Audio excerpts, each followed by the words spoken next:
Inspirasi hari ini dengan tema perubahan karakter. Bacaan Alkitab Kejadian pasal 32 ayat 27 dan 28. Demikian firman Tuhan saya akan bacakan. Bertanyalah orang itu kepadanya, "Siapakah namamu?" Sahutnya, "Yakub." Lalu kata orang itu, "Namamu tidak akan disebutkan lagi Yakub, tetapi Israel, sebab engkau telah bergumul melawan Allah dan manusia, dan engkau menang." Ada banyak orang berpikir, apa arti sebuah nama? Tetapi di dalam Alkitab, nama adalah menunjukkan sikap dan karakter.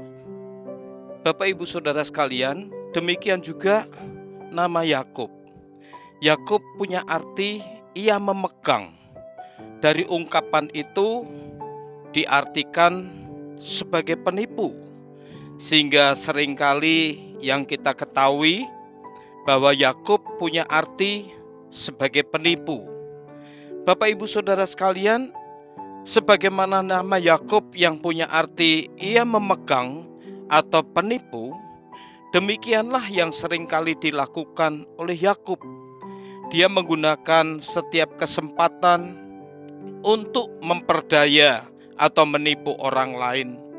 Kakaknya ditipunya saat dia kelaparan dengan diiming-imingi kacang merah, sehingga menyerahkan hak kesulungan. Ishak sebagai orang tua dalam kondisi buta pun ditipu untuk bisa memberikan berkat kesulungan itu kepadanya. Bapak Ibu Saudara sekalian, kalau kita merindukan perubahan karakter, ini yang dialami juga di dalam kehidupan Yakub. Yakub adalah orang yang sangat mementingkan diri sendiri. Apa yang dia lakukan tujuannya bagaimana dia diselamatkan, dia diuntungkan. Demikian juga di dalam perikop ini, Yakub sebenarnya menghindari perjumpaan dengan kakaknya yang bernama Esau. Lah apa yang dia perbuat? Dia kirim semua orang termasuk anak dan istrinya ada di depan. Sementara dia ada di seberang sungai Yabok, dan disitulah dia berjumpa dengan Tuhan. Dan untuk bisa Yakub ini dikalahkan oleh Tuhan sendiri, Tuhan harus mematahkan pangkal paha Yakub. Dan kemudian terjadilah pertanyaan yang disampaikan, "Siapakah namamu itu?" Dan Yakub menjawab bahwa dia adalah Yakub.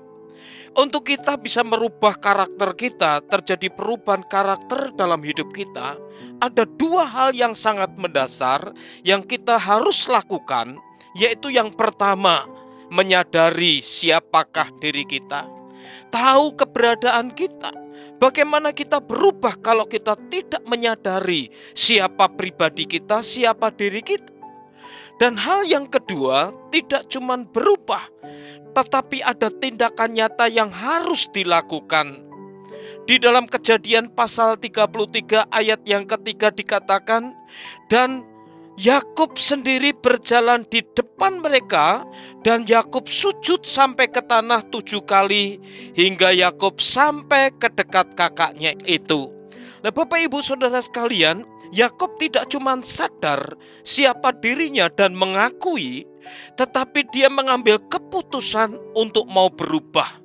Kalau awalnya dia serahkan orang-orang untuk mendahului dia, supaya dia punya kesempatan untuk bisa lari dari kakaknya. Tetapi setelah dia sadar dan buat pengakuan, tidak cuma itu yang dilakukan Yakub, dia belajar untuk berani bertanggung jawab, dan itu dibuktikan perjumpaannya dengan kakaknya.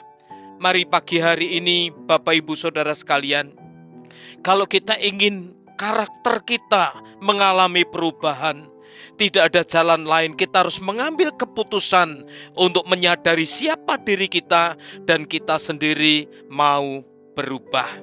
Amin.